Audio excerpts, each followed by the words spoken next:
He was very kind and hardworking, and he was an excellent father. Bobby was one of the sweetest people I've ever met in my life. He was the best dad, definitely, a hardest worker, very loyal to his mother. He thought that she absolutely hung the moon. Bobby was humble and kind. He was caring. He was loving.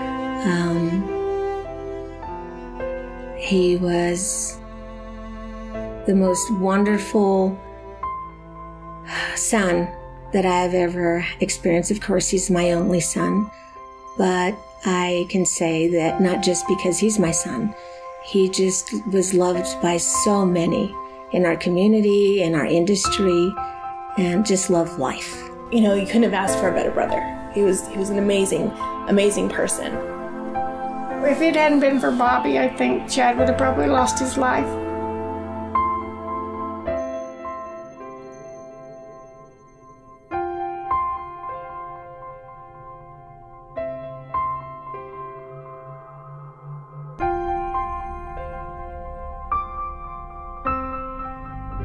The day of the accident, I was on call. I took it. I was dispatching, and I dispatched Bobby out on that call that day. It was a semi broke down the side of the road that needed towed. So I sent Chad, our heavy tow truck driver, out to hook up to it. I got dispatched out to pick up a disabled semi, commercial vehicle, and he threw his driveline out. And when I got on scene, I noticed it had punctured a hole in the fuel tank.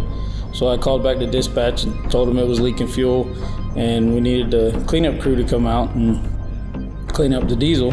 And so about half hour later, Bobby showed up on scene, and he had Phillips with him. Chad gets on the scene, starts pulling the driveline out. The fuel hose was busted, so fuel went all over the highway. And they called for a cleanup crew, Bob and myself, to go out there and clean it up. We're in there for about 5 to 10 minutes, and then I get a call to do a fuel delivery a few miles ahead from where we're at.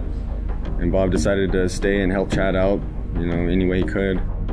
I was under the truck finishing releasing the brakes and stuff, and Bobby was directing traffic because we were between the guardrail and the white line. The shoulder was real short, real small.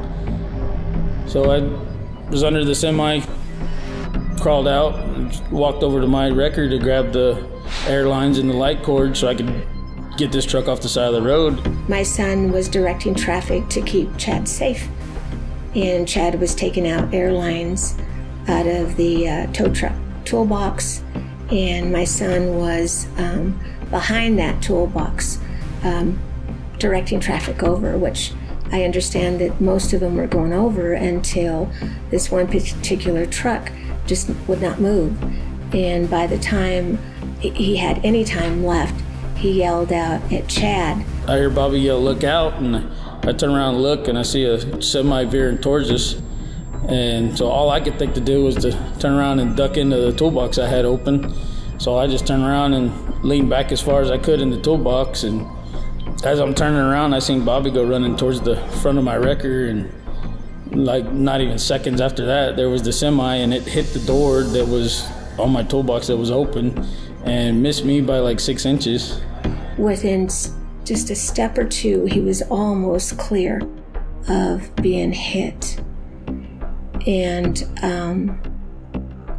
supposedly his pant leg was caught on the bumper of the truck that hit him, pushed him, put him airborne, and hit the mirror of the truck. And then what happened was he came down and landed on pavement, and all the tires of the truck ran over him. I honestly thought I wasn't, I was waiting for that truck to hit me, and then when it just hit the door, all I heard was the noise of it hitting the door and glass breaking. And as soon as the trailer passed me, I went running to the front of the truck to check on Bobby, see if he made it, and he didn't make it.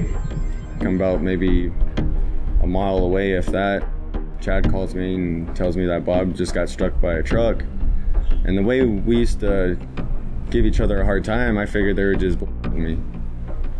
And, you know, I sat there saying, oh yeah, right, you know, shut up, this ain't, you know, don't mess with me like that. And I was expecting to hear Bob's laughter or something in the background, how it always was. And he told me about 3 times, and it finally clicked, and I was like, I'll be right there, I'm not even a full mile away. And pulled up on the frontage road and ran up the hill, jumped the guardrail, and I was right on top of Bob. That was probably one of the worst days of my life. Chad had called me and told me that Bobby had been hit, and I told him, I kept telling him how bad he hurt, and he says, he's hurt pretty bad, he's hurt pretty bad. It was a Sunday afternoon, and my mom called and she said, Chanee, now I have to tell you something. And I said, okay. And you know, when she says that, I automatically know there's a problem. And so she said, I have to tell you something. I said, okay. She said, your brother's been hit by a truck. And I said, okay, but he's alive, right? And she says, yeah. As far as we know, we don't have a lot of information, but he's alive. I kept calling Chad, and he kept telling me, I don't know, Judy's got a pretty bad gash on his head. And Chad's pretty kind-hearted, and he didn't have the heart to tell me exactly what had happened. So I went to the hospital thinking that the ambulance would meet me at the hospital. I had called my dad, and I told him what was going on. And I told him, you know, Bobby is not at the emergency room yet. And so if he's not here yet, it's probably not a good sign. I waited there at the hospital for a little while, trying to keep in contact. And one of the girls that works out there, a night nurse, I've known her for years, and she come and told me, she said, Judy, the ambulance is coming in empty. And I knew what that meant. And that was so hard to call Bobby's mom, my boss, my best friend, and tell her she'd lost her son. My mother-in-law called and told me, Chanee, I talked to the nurse, and they said they're not bringing anybody. You know, you have a million questions when you get out there, and you try and, you know, here I'm talking to Linda on the phone, and I can't answer the questions that she needs to hear because they won't answer them for me. And it was an uncalled for accident. He should have just moved over, slowed down, done something. The law came to me 2 days after my son was killed. My attorney had informed me that we, as tow truck operators, were not first responders and that we weren't protected on the highway from being hit. And so I said, that can't be. I said, that just can't be. You need to look into it. He said, I have. And I said, okay. I said, we're in the middle of legislature right now. And I said, I got this, and hung up. And keep in mind that my son's we haven't even had the services yet. And I'm on the phone trying to figure out why this bill hasn't been initiated or passed for the tow truck operators. All first responders are on this bill, except for the motoring public with hazard lights and with tow trucks. So I just went into, no, we're going to do something, and we're going to do it good, and we're going to do it fast. I decided that I was going to start calling politicians, and I was going to promote awareness for us in New Mexico, for all towers. My demeanor was, I can do this. I just can do this, and I can do this with strategy. And so we started with Tow Lives Matters. We started with that. Then my daughter put it on Facebook on how we were trying to get this bill passed before the legislature was over. And we networked it. We networked it through towing companies all over the United States. Linda said that she would get this passed. She done it in a record amount of time, something that's just never heard of here. We started just calling people and telling them, we need you to call. We need you to call the governor's office. She needs to hear our voice. She needs to know that this is important, that she's our only hope. They had hundreds and thousands of calls, and not just from New Mexico, but I mean from everywhere.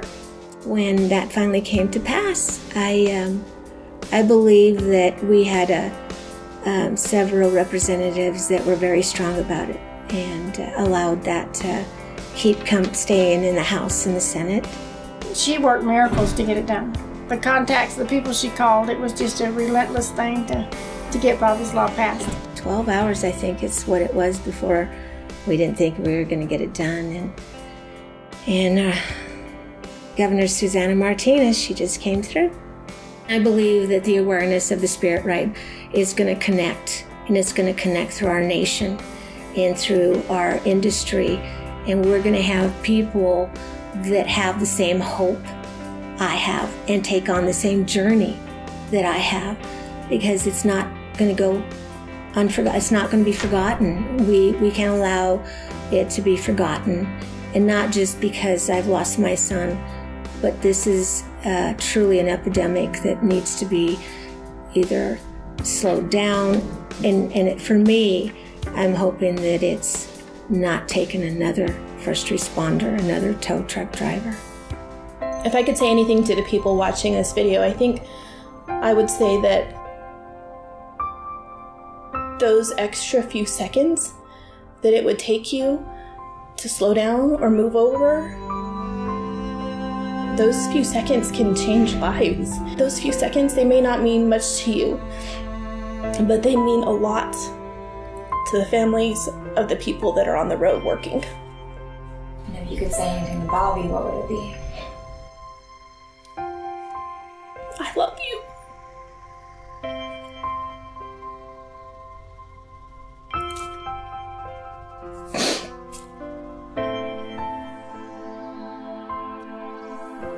And